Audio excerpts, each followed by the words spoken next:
Bonjour tout le monde, j'espère que vous allez bien, je suis ravi de vous retrouver ce matin. J'avais une question à vous poser, est-ce qu'il vous est déjà arrivé de vous réveiller avec la boule au ventre? Je pense qu'à tout le monde c'est déjà arrivé. Est-ce qu'il vous est arrivé de passer une semaine complète avec la boule au ventre? Moi personnellement ça m'est déjà arrivé.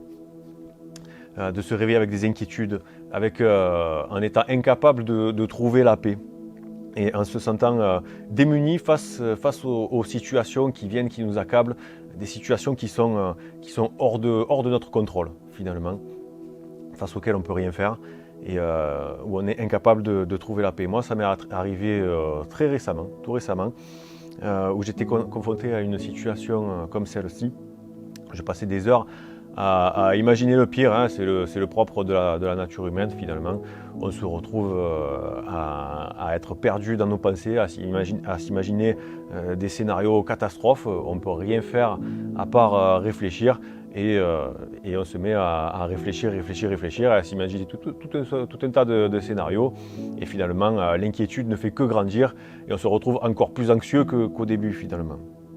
Et à cette période-là, j'essayais de m'approcher du Seigneur et j'étais complètement incapable de trouver la paix, incapable de surmonter mes pensées, malgré tous les outils que j'avais, tous les versets que j'avais, que j'essayais de mettre en œuvre et tout ça. Et il y a un beau jour, un frère qui m'a tout simplement rappelé une promesse du Seigneur, qui est dans Romains 8, 28, et qui dit que toute chose concourt au bien de ceux qui aiment Dieu, de ceux qui sont appelés selon son dessein.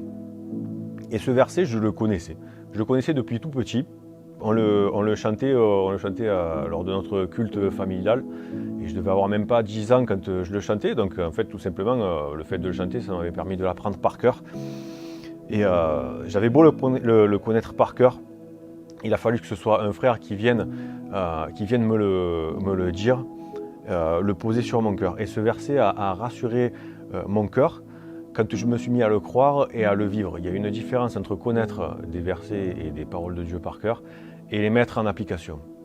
Et là, tout simplement, le fait que ce frère, qui était un frère qui était quand même ancré dans la foi, solide et qui devait déjà lui-même vivre ces choses-là, l'a déposé sur mon cœur. À partir de ce moment-là, j'ai pris position, je me suis mis à le croire et à le vivre. Et tout ça pour dire qu'il y a des situations où Dieu ne veut volontairement pas nous montrer où il nous amène. Des situations où on ne voit pas plus loin que le bout de notre nez, on est vraiment submergé comme je disais, et le Seigneur lui, par contre, il sait où il nous amène. Et il ne veut pas nous montrer où il nous amène. Dans quel but? Tout simplement dans le but qu'on regarde à lui et uniquement à lui. À l'heure où on enregistre ce message, je ne sais toujours pas où le Seigneur va me faire passer par rapport à la situation que j'évoquais tout à l'heure. Mais par contre, je sais qu'il sera avec moi, quoi qu'il arrive. Le psalmiste l'avait bien compris, hein, dans le psaume 121, au verset 1 à 4, il dira « Je lève mes yeux vers les montagnes. D'où me viendra le secours? Le secours me vient de l'Éternel qui a fait les cieux et la terre. Il ne permettra point que ton pied chancelle. Celui qui te garde ne sommeillera point. Voici, il ne sommeille ni ne dort, celui qui garde Israël. » Amen. Notre nature humaine regarde, elle, à la montagne. Le psalmiste dit « Je lève les yeux vers les montagnes ». Et là, il se pose la question « D'où me viendra le secours ?» La montagne, là, ça fait référence à un obstacle. Ça représente un obstacle dans la vie d'un chrétien, dans la vie de quelqu'un qui est fondé sur Christ.